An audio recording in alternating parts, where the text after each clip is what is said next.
கிறிஸ்துவுக்குள் மிகவும் பிரியமானவர்களே, இந்த அதிகாலை நேரத்திலே அன்பு தகப்பனுடைய முகத்தின் பிரகாசத்தினாலே நம்முடைய மனக்கண்கள் பிரகாசம் அடையும்படி கடந்து வந்திருக்கிற உங்கள் ஒவ்வொருவரையும் இந்த டிஜே டெலிவிஷன் சார்பாக இயேசு கிறிஸ்துவின் நாமத்தில் உங்களை ஆசீர்வதிக்கிறேன்.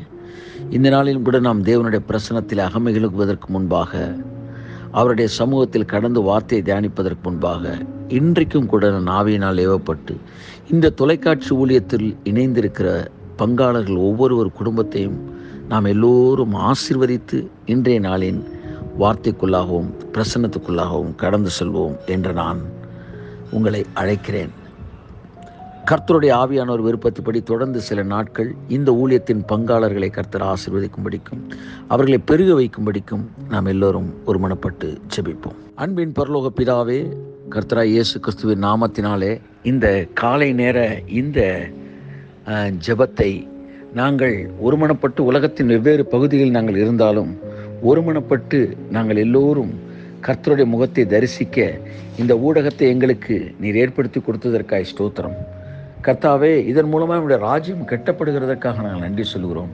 அந்த ராஜ்யம் கட்டப்படுவதற்கு ஆண்டவர், இதன் மூலமாய் கட்டப்படுவதற்கு எத்தனை பேர் தங்கள் கரங்களை இணைத்திருக்கிறார்களோ அத்தனை பேருடைய வாழ்க்கையிலும் இந்த காலை நேரத்தில் நாங்கள் எல்லாரும் ஆசீர்வதிக்கப்படுகிற நாங்கள் எல்லாரும் ஒருமனப்பட்டு கர்த்தாவே அந்த குடும்பங்களை ஆசீர்வதிக்கிறோம். அப்பா ஆண்டவரே, யாரெல்லாம் இந்த தொலைக்காட்சி ஊழியத்திலே இணைந்திருக்கிறார்களோ அந்த பங்காளர் குடும்பங்கள் கிறிஸ்து இயேசுவின் நாமத்தினாலே ஆசீர்வதிக்கப்படட்டும்.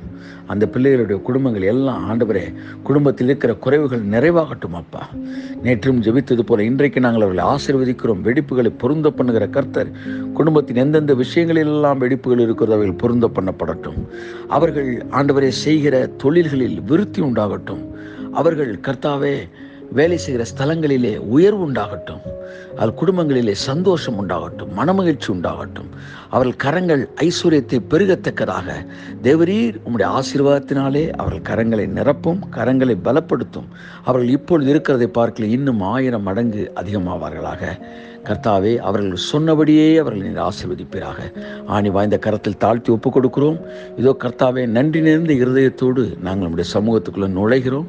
நீர் எங்களுக்கு கொடுத்த இந்த நல்ல ஆண்டவரே பங்காளர்கள் ஒவ்வொருவருக்காக நாங்கள் நன்றி சொல்லி, ஆண்டவரே, அதன் மூலமாகத்தான் நீர் எங்களை இந்த தொலைக்காட்சி ஊழியத்தின் மூலமே ஆசீர்வதிக்கிறேன் என்பதற்காக நாங்கள் அவர்களை நினைவு கூர்ந்து ஸ்தோத்தரித்து ஆசீர்வதித்து, அவர்களும் அவர்களுக்கு உண்டான பொருட்கள், அவர்களுக்கு உண்டான எல்லா விதமான அவர்களோடு இணைக்கப்பட்டிருக்கிற நபர்கள், உறவுகள், பொருட்கள் அத்தனையும் ஆசீர்வதிக்கும்படிக்கு ஜெபிக்கிறோம். கர்த்தாவே, இந்த நாளின் காலை ஜெபத்தை எங்களுக்கு ஆசீர்வாதமாக்கி தாரும்.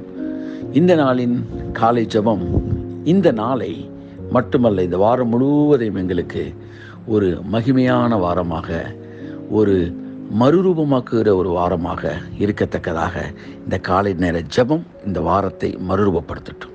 இயேசு கிறிஸ்துவின் நாமத்தில் ஜெபிக்கிறோம் ஜீவனுள்ள நல்ல பிதாவே, ஆமென். கிறிஸ்துவுக்குள் பிரியமானவர்களே, நாம் இந்த நாளிலே கூட சங்கீதம் 9ஆம் அதிகாரத்தை வாசிக்க கேட்போம்.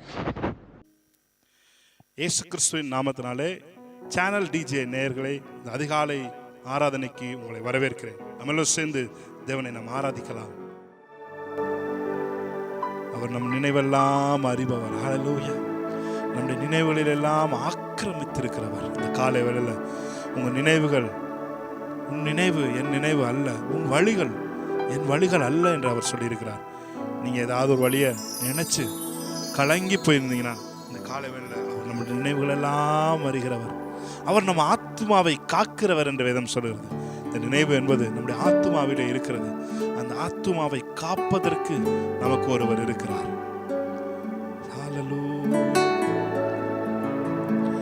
என்னோட கூட சேர்ந்து அவரை பார்ப்பீங்கன்னா, ஹல்லேலூயா. வர்ஷிப்ன்றது வேற எதுவுமே கிடையாது, அவருடைய முகத்தை பார்ப்பது. ஹல்லேலூயா. அவருடைய முகத்தை பார்ப்பது தான் ஆராதனை. Thank you Lord. எபிரேய மொழியிலே ஆராதனை என்ற வார்த்தைக்கு அவருடைய முகத்தை பார்ப்பது என்று அர்த்தமாக இருக்கிறது. நாம் இந்த காலவேளை யாரெல்லாம் அவருடைய முகத்தை பார்க்கிறீங்களோ அத்தனை பேருடைய முகங்களையும் அவர் பிரகாசிப்பிக்க செய்கிற தேவனாக இருக்கிறார். அவர் முகத்தை நோக்கி பார்த்தவர்கள் பிரகாசம் அடைந்தார்கள் என்று வேதம் சொல்லுகிறது. என் நினைவெல்லாம் அறிபவரே, என் நினைவிலே இருப்பவரே, தேங்க்யூ லார்ட், தேங்க்யூ லார்ட். நினைவெல்லாம் ஏக்கமெல்லாம் வாஞ்சையெல்லாம் நீரே, நினைவெல்லாம் ஏக்கமெல்லாம் வாஞ்சையெல்லாம் நீரே. உம்மோடு நான் நடக்கணுமே, உம்மோடு நான் பழகணுமே, உந்தன் சித்தம் செய்யணுமே. என் அன்பே என் உயிரே, என் அன்பே என் உயிரே. ஒரு தீர்மானமா, ஒரு ஜெபமாய் அவரை பார்த்து சொல்லுவீங்களா, உம்மோடு நான் நடக்கணும் ஆண்டவர், இன்னைக்கு உங்க நினைவுகள் நான் நிரம்பணும் ஆண்டவர். ஆமென், ஹல்லேலூயா.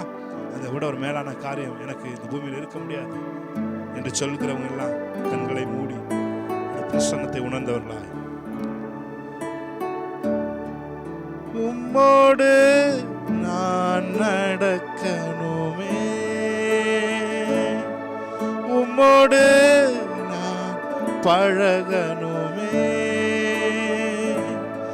உந்தன் சித்தம் செய்யணுமே. என் அன்பே என் உயிரே, என் அன்பே என் உயிரே. நினைவெல்லாம் ஏக்கமெல்லாம் வாஞ்சையெல்லாம் நீரே,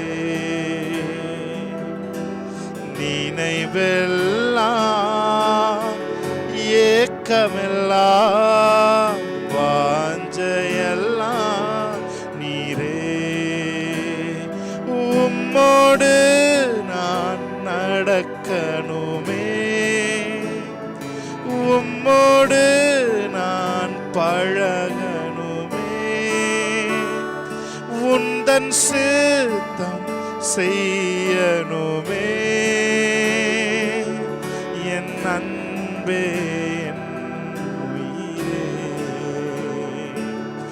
என் அன்பே என் உயிரே. மழைக்காக காத்திருக்கும் பயிர் போல நான் காத்திருந்தேன். கீழ் காற்று வீசும் என்று ஆவலுடன் எதிர்பார்த்திருந்தேன். என்னோட கூட சேர்ந்து சொல்லுவீங்களா? மழைக்காக காத்திருக்கும் பயிர் போல நான் காத்திருந்தேன். கீழ் காற்று வீசும் என்று ஆவலுடன் எதிர்பார்த்திருந்தேன்.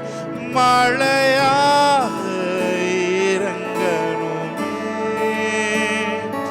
என்னை முழுவதும் நனைக்கணுமே. மழையாக இறங்கணுமே, என்னை முழுவதும் நனைக்கணுமே. என் அன்பே என் உயிரே, என் அன்பே என் உயிரே.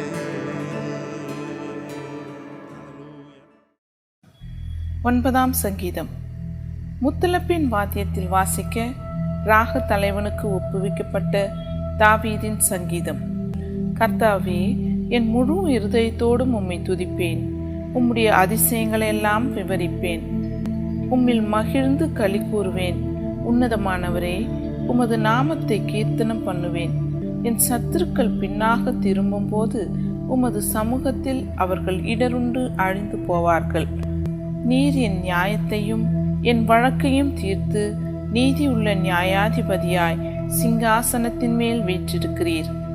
ஜாதிகளை கடிந்து கொண்டு துன்மார்க்கரை அழித்து அவர்கள் நாமத்தை என்றென்றைக்கும் இல்லாதபடி குலைத்து போட்டீர். சத்துருக்கள் என்றென்றைக்கும் பாழாக்கப்பட்டார்கள். அவர்கள் பட்டணங்களை நிர்மூலமாக்கினீர்.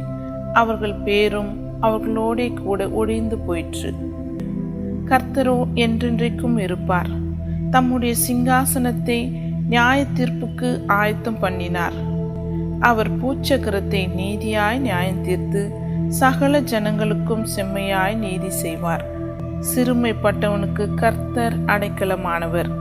நெருக்கப்படுகிற காலங்களில் அவரே தஞ்சமானவர். கர்த்தாவே, உம்மை தேடுகிறவர்களை நீர் கைவிடுகிறதில்லை. ஆதலால் உமது நாமத்தை அறிந்தவர்கள் உம்மை நம்பியிருப்பார்கள். சீயோனில் வாசமாயிருக்கிற கர்த்தரை கீர்த்தனம் பண்ணி அவர் செய்கைகளை ஜனங்களுக்குள்ளே அறிவியுங்கள். இரத்த பழிகளை குறித்து அவர் விசாரணை செய்யும் போது அவைகளை நினைக்கிறார். சிறுமைப்பட்டவர்களுடைய கூப்பிடுதலை மறவார். மரண வாசல்களிலிருந்து என்னை தூக்கி விடுகிற கர்த்தாவே, நான் உம்முடைய துதிகளை எல்லாம் சீயோன் குமாரத்தியின் வாசல்களில் விவரித்து உம்முடைய ரட்சிப்பினால் களி கூறும்படிக்கு தேவரீர் எனக்கு இறங்கி என்னை பகைக்கிறவர்களால் எனக்கு வரும் துன்பத்தை நோக்கி பாரும். ஜாதிகள் தாங்கள் வெட்டின குழியில் தாங்களே விழுந்தார்கள். அவர்கள் மறைவாய் வைத்த வலையில் அவர்களுடைய காலே அகப்பட்டு கொண்டது. கர்த்தர் தாம் செய்த நியாயத்தினால் அறியப்படுகிறார். துன்மார்க்கன் தன் கைகளின் செய்கையிலே சிக்கிக் கொண்டான். துன்மார்க்கரும் தேவனை மறக்கிற எல்லா ஜாதிகளும் நரகத்திலே தள்ளப்படுவார்கள். எளியவன் என்றைக்கும் மறக்கப்படுவதில்லை. சிறுமைப்பட்டவர்களுடைய நம்பிக்கை ஒருபொழுதும் கெட்டு போவதில்லை. எழுந்தருளும் கர்த்தாவே, மனுஷன் பலன் கொள்ளாதபடி செய்யும். ஜாதிகள் உம்முடைய சமூகத்தில் நியாயம் தீர்க்கப்பட கடவர்கள். ஜாதிகள் தங்களை மனுஷர் என்று அறியும்படிக்கு அவர்களுக்கு பயமுண்டாக்கும் கர்த்தாவே. Praise God. இயேசு கிறிஸ்துவின் நாமத்தினாலே வாழ்த்துக்கள். 9ஆம் சங்கீதத்தை வாசிக்க கேட்டோம். அதில் 3வது வசனம் என்னை மிகவும் தொற்றதாக இருந்தது. என் சத்துருக்கள் பின்னாக திரும்பும்போது உமது சமூகத்தில் அவர்கள் இடருண்டு அழிந்து போவார்கள். 2 வார்த்தைகள் இங்கே வருகிறது. ஒன்று சத்துருக்கள் என்கிற வார்த்தை, இன்னொன்று சமூகம் என்கிற வார்த்தை. என் அன்புக்குரியவர்களே, சத்துருக்களுக்கு பிடிக்காத ஒரு வார்த்தை இருக்கும் என்றால் தேவனுடைய சமூகம் என்பது.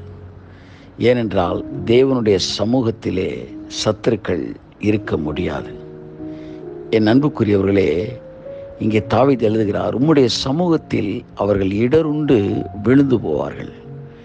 கர்த்தருடைய சமூகம் என்பது உங்கள் சத்துருக்களை தள்ளாட வைத்து தலைகீழாக விழ வைக்கிற ஒரு வல்லமை படைத்தது. கர்த்தருடைய சமூகம் என்பது உங்கள் சத்துருக்களை முற்றிலுமாய் சங்கரிக்கக்கூடியது. கர்த்தருடைய சமூகம் என்பது உங்களுடைய சத்துருக்களை எல்லாம் குருட்டாட்டம் பிடிக்க வைப்பது.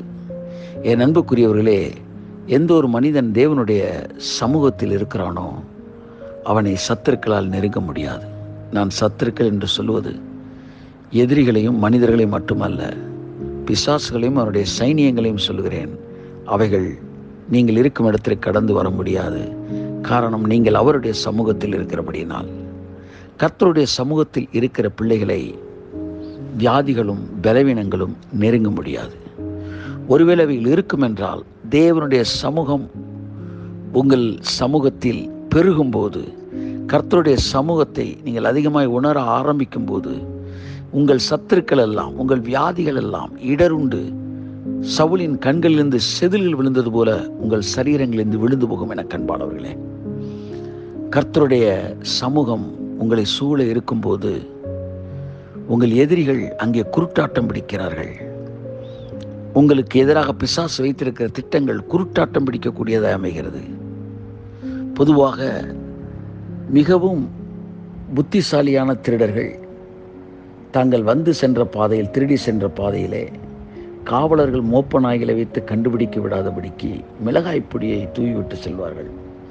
ஏனென்றால் அந்த மோப்ப நாய்கள் வந்து அந்த தடயத்தை வைத்து, அந்த மோப்ப சக்தியை வைத்து அந்த திருடர்கள் போன பாதையிலே வந்து திருடர்களை பிடித்து விடக்கூடாது என்பதற்காக இந்த மிளகாய் பொடியை போட்டு விடுவார்கள். அப்படி மிளகாய் பொடியை போட்டுவிட்டால் அதற்கு பிறகு அந்த நாய்களாலே மோப்ப சக்தியிலே வேலை செய்ய முடியாது. ஆகவே அதோடு நின்றுவிடும். அப்படித்தான் உங்களுக்கு எதிராளியான பிசாசானவனும் அவனுடைய சைனியங்களுக்கும் உங்களுக்கு எதிரான வியாதிகளுக்கும் எதிரான சத்துருக்களுக்கும் ஒரு மிளகாய் பொடியை கர்த்தர் தூவுகிறார். அது என்னவென்றால் தேவனுடைய சமூகம். ஆம், தேவனுடைய சமூகத்தில் இருக்கிற மனுஷனுக்கு அவனை பின்தொடர்ந்து வருகிற எந்த சத்ருவும் அவர்களை மோப்பம் பிடித்து அவர்களை தொட முடியாதபடி இடருண்டு போகும். என் அன்புக்குரியவர்களே, தேவனுடைய சமூகத்தில் இருப்பது எத்தனை ஆனந்தம்! அது ஆனந்தம் மட்டுமல்ல, அது உங்களுக்கு பாதுகாப்பும் கூட. ஆகையால் தான் தாவீது விதமாய் பாடுகிறார், மானானது நீரோடையை வாஞ்சித்து கதறுவது போல என் ஆத்மா உண்மையே வாஞ்சித்து கதறுகிறது என்று. இந்த மானானது நீரோடையை வாஞ்சித்து கதறுவது தண்ணீர் குடிப்பதற்காக அல்ல. இந்த மானானது கொடிய விலங்குகளாலும் சிங்கம் புலி போன்ற கொடிய விலங்குகளால் துரத்தப்படும் போது அது வேகமாக அந்த மானானது அந்த தன் உயிருக்கு பயந்து தப்பித்து வரும். அப்பொழுது சிங்கமும் புலியும் அந்த மானை அதனுடைய வியர்வை வாடையை வைத்து அது எந்த திசையில் போனாலும் அந்த திசையில் விரட்டி வரும். அப்பொழுது இந்த மானானது எங்கும் பதுங்கிக் கொள்ள முடியாதபடி அது எவ்வளவு தூரம் போனாலும் அந்த கொடிய விலங்குகள் அதை துரத்தும் போது அந்த வியர்வை வாடையில் வந்து அதை அடித்து கொள்ள விரட்டி வரும். அப்பொழுது இந்த மானானது இந்த வியர்வையின் வாடையை முற்றிலுமாய் கழுவுவதற்கு நீரோடையை தேடும். அந்த நீரோடையிலே இறங்கி அது கடந்து செல்லும்போது அது சரீரத்தில் இருக்கிற அந்த வியர்வை முற்றிலுமாய் கழுவப்படும். ஆகையால் அதை துரத்தி வந்த கொடிய விலங்கு சிங்கமாயிருந்தாலும் புலியாயிருந்தாலும் அதற்கு பிறகு அந்த வியர்வை வாசனை இல்லாதபடியினாலே அந்த மான் போன திசையை எது என்று கண்டறிய முடியாமல் திகைத்து அது நின்றுவிடும். மானானது தப்பித்து கொள்ளும். அந்த தண்ணீர் எப்படி விரட்டி வருகிற கொடிய விலங்கிலிடமிருந்து இந்த மானை கழுவி காப்பாற்றியதோ அப்படியே கர்த்தருடைய பிரசன்னம் உங்களை துரத்தி வரும் எல்லா சத்துருக்களின் கிரியைகளிலிருந்து உங்களை கழுவி உங்களை காப்பாற்றி உங்கள் சத்துருக்களுக்கும் பிரச்சனைகளுக்கும் குருட்டாட்டத்தை ஏற்படுத்தி தேவனுடைய சமூகத்திலே அவர்களை இடர்ந்து போக வைக்கும். அதுதான் கர்த்தருடைய சமூகத்தின் வல்லமை. என் அன்புக்குரியவர்களே, இந்த சமூகம் எங்கே இருக்கிறது? வேதம் சொல்லுகிறது, அவருடைய இரத்தத்தினாலே, கர்த்தராகிய இயேசு கிறிஸ்துவின் இரத்தத்தினாலே நீங்கள் அவருக்கு சமீபமானீர்கள் என்று வேதம் சொல்லுகிறது. முன்னே தூரமாய் இருந்த நீங்கள் இப்பொழுது சமீபமானீர்கள் என்று வேதம் சொல்லுகிறது. கர்த்தராகிய இயேசு கிறிஸ்துவை சொந்த இரட்சகராய் ஏற்றுக்கொண்டிருக்கிற நீங்கள் ஒவ்வொருவரும், நீங்கள் உணர்ந்தாலும் உணராவிட்டாலும், நீங்கள் அவருடைய இரத்தத்தினாலே பிதாவுடைய சமூகத்துக்குள் கடந்து வந்து பிதாவுக்கு சமீபமாகிவிட்டீர்கள். ஆகவே அவருடைய சமூகம் உங்களை சுற்றி இருந்து கொண்டுதான் இருக்கிறது. உங்கள் மீதும் உங்களை சுற்றிலும் உங்களுக்குள்ளும் அவருடைய சமூகம் இருந்து கொண்டுதான் இருக்கிறது. இப்பொழுது நீங்கள் உணர முடியாவிட்டாலும் அவருடைய சமூகம் உங்கள் மீது தான் இருக்கிறது. ஆகலான் வேதம் சொல்கிறது, அவர் நம் எல்லோருக்குள்ளும் எல்லோரோடும் நம் எல்லோர் மேலும் இருக்கிறார் என்று எபேசியரிலே பவுல் விதமாய் எழுதுகிறார். ஆகவே நம் எல்லோருக்குள்ளும் அந்த சமூகம் இருக்கிறது, நம் எல்லோர் மேலும் அந்த சமூகம் இருக்கிறது, நம் எல்லோரோடும் அந்த சமூகம் இருக்கிறது. ஆகையால் நீங்கள் அவருடைய நிழலில் இருக்கிறீர்கள். இந்த சமூகம் என்பது அவருடைய நிழல். அந்த நிழலில் தான் நீங்கள் இருக்கிறீர்கள். நீங்கள் அந்த நிழலிலும் அந்த சமூகத்திலும் வாழ்நாளெல்லாம் 24 மணி நேரமும் வாழ்நாளெல்லாம் நீங்கள் இருப்பதற்கான கிரயத்தை சிலுவையிலே இயேசு கொடுத்திருக்கிறார். அந்த கிரயத்தின் அடிப்படையிலே எல்லா நேரமும் நீங்கள் தேவனுடைய சமூகத்திலே இருந்து ஒரு பிரசன்னத்தை அனுபவிக்க உங்களுக்கு பாக்கியம் உண்டு, உங்களுக்கு அதற்கான உரிமை உண்டு. என் அன்புக்குரியவர்களே, அந்த சமூகத்தில் தான் நீங்கள் இருக்கிறீர்கள் என்பதை புரிந்து கொள்ளத்தக்கதாக கர்த்தர் உங்கள் கண்களை திறப்பாராக, உங்களுடைய மனக்கண்களை திறப்பாராக. உங்களுடைய உணர்வுகளை நம்பாதிருங்கள். உங்கள் உணர்வுகள் சில நேரம் கர்த்தருடைய சமூகத்தில் இருப்பதை போன்று உங்களுக்கு காட்சியளிக்கும். சில நேரம் அவருடைய சமூகத்தை விட்டு தூரமானது போல உங்களை உணர வைக்கும். ஆனால் அந்த உணர்வு என்பது ஐம்புலன்களில் ஒன்று. நாமோ இந்த ஐம்புலன்களில் நடத்தப்படவில்லை. நாமோ தேவனுடைய ஆவியினாலும் தேவனுடைய வார்த்தையினாலும் நடத்தப்படுகிறோம். ஆகவே உங்கள் ஐம்புலன்களில் ஒன்றாய உணர்வு சொல்வதை நம்பாதிருங்கள்.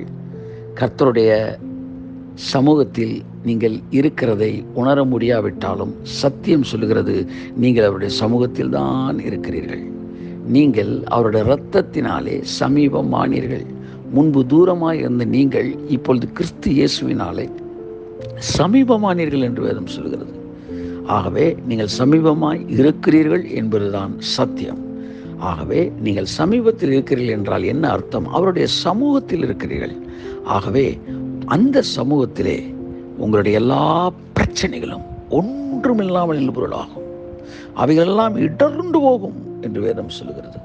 ஆகவே கர்த்தர் உங்களை ஆசீர்வதிப்பாராக. தொடர்ந்து அந்த சமூகத்திற்காய் நன்றி சொல்லுங்கள். அந்த சமூகத்தை உயர்த்துங்கள். அந்த சமூகத்தை துதியுங்கள். அந்த சமூகத்திற்கு ஸ்தோத்திரங்களை ஏறிடுங்கள். காரணம், அந்த சமூகம்தான் உங்களுடைய இன்பம். அந்த சமூகம்தான் உங்கள் பாதுகாப்பு. கர்த்தர் தாமே நிச்சயமாய் உங்களை அளவில்லாமல் ஆசீர்வதிப்பாராக. உங்களுக்காக நான் ஜெபிக்க விரும்புகிறேன். கண்களை மூடி இந்த நாளின் விசேஷித்த கிருபைக்காய் ஜெபிப்போம். அன்பின் பரலோக பிதாவே, இந்த காலை நேரத்திலே உம்முடைய முகத்தை கருத்தாய் தேடும்படி கடந்து வந்திருக்கிற தேவனுடைய பிள்ளைகளாகி இவர்களுக்காய் நான் நன்றி சொல்கிறேன். அப்பா, வாழ்க்கையில் எத்தனையோ பிரச்சனைகளோடும், எத்தனையோ இடர்களோடும், எத்தனையோ பயமுறுத்துதல்களோடும் இவர்கள் வாழ்க்கையிலே அநேகர் இருக்கிறார்கள். அவர்கள் அந்த ஒரு பிசாசோட ஒரு த்ரெட்டனிங்கில், ஒரு பயத்தில், ஒரு குழப்பத்தில் கூட அநேகர் இங்கே இருக்கிறார்கள். வியாதியை குறித்த பயமாக இருக்கலாம், கர்த்தாவை எதிர்காலத்தை குறித்த பயமாக இருக்கலாம், அல்லது பணப்பிரச்சனை குறித்த பயமாக இருக்கலாம், கடன் பிரச்சனை குறித்த பயமாக இருக்கலாம். அது என்ன பயமாக இருந்தாலும் எல்லா பயத்துக்கும் நீங்களாக்கி விடுவிக்கிற நீர், இன்றைக்கு யாரெல்லாம் என்னோடு கூட இந்த காலை வேளையிலே ஆண்டவர் உங்கள் சமூகத்தில் உங்கள் முகத்தை பார்ப்பதற்கு என்னோடு இணைக்கப்பட்டு கூடியிருக்கிறார்களோ, அவர்கள் எல்லாருக்கும் இந்த காலை வேளையில் உங்கள் பிரசன்னத்தை குறித்த அறிவு கட்டவிழ்க்கப்படட்டும். உங்களுடைய பிரசன்னத்தை குறித்த வல்லமையை புரிந்து கொள்ளக்கூடிய அந்த வெளிப்பாடு கட்டவிழ்க்கப்படட்டும். நீங்கள் எவ்வளோ பெரிய கரையத்தை செலுத்தி அந்த பிரசன்னத்தை இலவசமாக எங்களுக்கு தந்திருக்கிறீங்க என்பதை புரிந்து கொண்டு அந்த பிரசன்னத்தின் வல்லமை அதிகரிக்க கர்த்தாவே உங்கள் பிள்ளைகளுக்கு நீ உதவி செய்யும்படிக்கு நான் ஆசீர்வதிக்கிறேன். ஆவியானவரே, எங்களுக்குள் இருக்கிற அந்த தேவ பிரசன்னத்தை, எங்கள் மேல் இருக்கிற அந்த தேவ பிரசன்னத்தை இதுவரை இல்லாத அளவு கர்த்தாவே உம்மை துதித்து எங்களுக்கு இலவசமாய் கொடுக்கப்பட்டிருக்கிற அந்த பிரசன்னத்திற்காக, சமூகத்திற்காக நன்றி சொல்லி நன்றி சொல்லி நன்றி சொல்லி எங்கள் வாழ்க்கையில் எங்களை சுற்றி இருக்கிற பிரசன்னத்தின் அளவு நாளுக்கு நாள் அதிகரிக்க பரிசுத்த ஆவியானவர்களுக்கு கிருபை செய்தரும். உங்கள் பிள்ளைகள் மீது அந்த பிரசன்னம் பெருக பெருக அந்த சமூகத்தில் இருக்கிறார்கள் என்பதை புரிந்து கொள்கிற அறிவு பெருக பெருக அவர்களை சுற்றி இருக்கிற சத்துருக்கள் எல்லாம் ஒன்றன் பின் ஒன்றாக இடறி விழப்போகிறதற்காக நன்றி சொல்கிறேன். அப்பா, அவர்கள் இடறி விழுகிறது இவர்களுடைய கண்கள் பார்க்கட்டும். அந்த வியாதிகள் இல்லை என்பதை இவர்கள் செவிகள் கேட்கட்டும். மருத்துவ அறிக்கைகள் மாறி இருக்கிறதை இவருடைய கண்கள் காணட்டும். அப்பா, மற்றவர்களுடைய வார்த்தை மாறுகிறதை இவர்கள் காதுகள் கேட்கட்டும். இவர்கள் எதிரிகள் சத்துருக்களுடைய மனதும் மாறுகிறதை இவர்கள் கண்கள் காணட்டும். காரிய மாறுதலாய் முடிவெடுவதை ஆண்ட இவர்களும் இவர்களை சுற்றி இருக்கிறவர்கள் கேட்கட்டும். அப்பா கர்த்தாவே, உம்முடைய சமூகத்தில் வந்த ஒரு மனுஷன் ஒரு நாளும் வெறுமையாய் திரும்பி செல்ல கூடாது. அவர்கள் திரும்பி செல்வது இல்லை. ஒரு ராஜாவின் சமூகத்திற்கு வந்து அவரை பார்த்துவிட்டு கடந்து செல்கிற இந்த உலகத்தில் இருக்கிற ஒரு சாதாரண புலவன் கூட வெறும் கையோடு கடந்து செல்வதில்லை. காரணம், அவன் ராஜ சமூகத்தில் வந்து திரும்பி செல்கிறபடினால். இதோ இவர்கள் ராஜாதி ராஜனுடைய சமூகத்தில் வந்து நிற்கிறார்கள். ஒருபோதும் இவர்கள் வெறும் கைகளோடு இவர்கள் திரும்பி செல்லக்கூடாதப்பா. நிறைவான கரங்களோடு, நிறைவான மனதோடு, நிறைவான வெளிப்பாடோடு, நிறைவான வல்லமையோடு இவர்கள் கடந்து செல்லட்டும். அப்பா, நீர் எங்களுக்கு இடைவிடாத அறுக்கப்பட முடியாத ஒரு சமூகத்தை, பிரசனத்தை எங்களுக்கு கட்டவிழ்த்து கொடுத்திருக்கிறதுக்காக நான் நன்றி சொல்கிறேன். அப்பா, அந்த சமூகத்தின் பிரசனம் எங்களை நிரப்பட்டும். அப்பா, இன்னும் அதிகமாக எங்கள் வீடுகளை நிரப்பட்டும். இவர்கள் இருக்கிற வீடுகளை நிரப்பட்டும். அந்த பிரசனம் குடும்பத்தின் ஒவ்வொரு அறைகளை நிரப்பட்டும். அது இந்த குடும்பத்தை நிரப்ப அந்த குடும்பங்களில் இருக்கிற பலவீனங்களும் வியாதிகளும் வெளியேறுவதாக. சவுளுடைய கண்கள் இந்த செதில்கள் விழுந்தது போல விழுந்து போவதாக. சரீரங்கள் பலப்படுவதாக. ஆண்டு உடன் பிறந்தவர்கள் கூட இருக்கிறவர்கள், பெற்றோர்கள், இவருடைய சகோதரர்கள், சகோதரிகள், சகோதரருடைய ஆண்டவரே குடும்பத்தினர், சகோதரிகள் குடும்பத்தினர் யாராயிருந்தாலும் கர்த்தருடைய பிரசன்னம் அவர்களை நிரப்பி இவர்கள் எல்லா கண்ணீரையும் துடைக்கத்தக்கராய் பலவீனங்களை மாற்றுவதாக பிதாவே. ஒருவேளை 20 திறக்காத வெண்கல கதவு போல் இருக்கிற பல பிரச்சனைகள் கூட ஆண்டவரே, பல நல்ல ஆசீர்வாதத்துக்கு கதவுகள் கூட இதுவரை திறக்காமல் இருக்கும் என்றால், இதோ தேவனுடைய பிரசன்னம் இவர்கள் மீது இருக்கிறபடினாலே அந்த பிரசன்னத்தின் வல்லமையினால் அந்த கதவுகள் திறக்கப்படட்டும் அப்பா. அதிகாரிகள் கண்கள் தயவுண்டாகட்டும். கர்த்தவர்களுக்கு மேலே இருக்கிறவர்கள் மேல் அதிகாரிகள் முன்பாக இவர்களுக்கு ஆண்டவரே உயர்வும், ஆண்டவரே அவர்கள் கண்களுக்குள்ளே தயவும் கிடைப்பதாக பிதாவே. இவர்கள் கையிட்டு செய்கிற தொழில்களிலே நீர் ஆசீர்வாதத்தை கட்டளையிடும். இந்த பிரசன்னத்தினாலே இவர்கள் தொழில்களுக்கு விரோதமாய் கிரியை செய்கிறவர்கள் இடருண்டு போவார்களாக. இவர்கள் நற்பெயருக்கு எதிராக கிரியை செய்கிறவர்கள் ஆண்டவரே இடருண்டு விழுந்து போவார்களாக. இவர்கள் எழுந்து நிமிர்ந்து நிற்பார்களாக. கர்த்தாவே, இவர்கள் உங்க சமூகத்தை சுமந்து செல்லுகிற பாத்திரம் அப்பா. அந்த சமூகத்தை சுமந்து செல்கிற பாத்திரமாக இவர்கள் இருக்கிறபடினால் இவர்கள் மீது ஒரு விசேஷித்த கிருபையை நீ கட்டவிழ்க்கும்படிக்கு ஜெபிக்கிறேன். இன்று முதல் இவருடைய பிரசன்னம் இவர்கள் மீது இருக்கிற அந்த சமூகம் இன்னும் அதிகமாய் பெருகும்படிக்கு நான் ஜெபிக்கிறேன். கர்த்தாவே, அதன் மூலமாக அநேக அற்புதங்கள் இவர்களை சுற்றி இவர்கள் எதிர்பாராத பல அற்புதங்கள் கூட நடக்கப் போகிறது. கர்த்தருடைய ஆவியானவர் சொல்லுகிறார், இந்த காலை வேளையிலே, ஓ தேவனுடைய சமூகத்தில் நிற்கிற அன்பு மகளே, மகனே, வருகிற நாட்களில் நீ எதிர்பாராத பல அற்புதங்கள் உன்னை சுற்றி நடக்கப் போகிறது.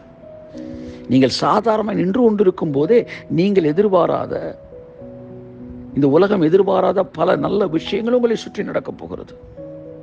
அந்த எதிர்பாராத நல்ல விஷயங்களை நடப்பிக்கிற ஒரு மொபைல் கர்த்தருடைய வல்லமையின் பாத்திரமாக கர்த்தர் உங்களை பயன்படுத்த போகிறார். நீங்கள் போகிற இடங்களில் இருக்கிற தாகோன் சிலைகள் நொறுங்க போகிறது. நீங்கள் போகிற இடங்களில் இருக்கிற பிரச்சனைகள் எல்லாம் ஒன்றுமில்லாமல் இல்பொருளாக போகிறது. நீங்கள் போகிற வீடுகளில் இருக்கிற கட்டுகள், பில்லி சூன்யங்கள் எல்லாம் நிமிஷத்திலே முறிந்து போக போகிறது. நீங்கள் கைகளை வைக்கிற நபர்கள் மீது இருக்கிற சாபங்கள் முறிக்கப்பட போகிறது. வியாதிகளும் கட்டிகளும் உங்கள் கண்களுக்கு தெரியாமலே உள்ளுக்குள்ளாகவே அந்த நிமிடத்திலே கரைந்து போக போகிறது. எஸ் லார்ட், நீ சொன்ன வார்த்தைகளை நான் சொல்லியிருக்கிறேன்.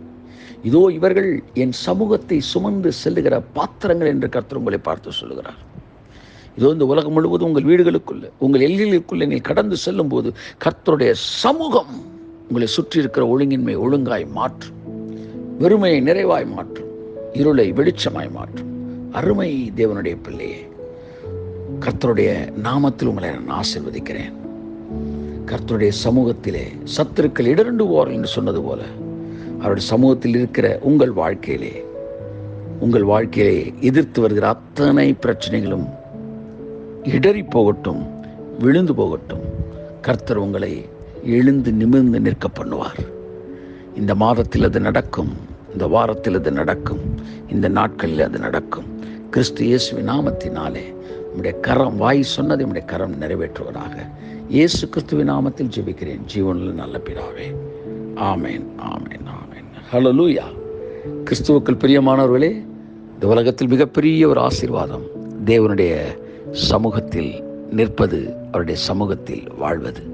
தொடர்ந்து கர்த்தருக்கு சித்தமானால் இந்த சமூகத்தின் வல்லமையை அறிந்து கொள்ளத்தக்கதாக, கர்த்தருடைய மனக்கண்களை திறக்கத்தக்கதாக நாம் இந்த வசனத்தை தொடர்ந்து தியானிப்போம். கர்த்தர் தாம் எங்களை ஆசீர்வதிப்பாராக. God bless you. நாளைய நாள் சந்திப்போம். வருகிற நாட்களிலே உங்களை சுற்றி நீங்கள் எதிர்பாராத பல நல்ல விஷயங்கள், எதிர்பாராத மாபெரும் கதவுகள் திறக்கப்படுவதையும், எதிர்பாராத உங்கள் வாழ்க்கையில் நீண்ட நாட்களாக இருந்த பிரச்சனைகள் எல்லாம் எதிர்பாராமல் முறிக்கப்பட்டு போவதையும், அந்த பிரச்சனைகளின் தடம் கூட தெரியாமல் மறைந்து போவதை நீங்கள் பார்க்க போகிறீர்கள். கர்த்தர் பெரிய காரியங்களை செய்வார். உங்களை சுற்றி பல நேர்மறையான அமானுஷ்யங்கள், நேர்மறையான சூப்பர் நேச்சுரல் காரியங்கள் உங்கள் வாழ்க்கையில் நடைபெறும். இயேசு கிறிஸ்துவின் நாமத்தில் உங்களை ஆசீர்வதிக்கிறேன். God bless you. மறுபடியும் நாளை காலை சந்திப்போம்.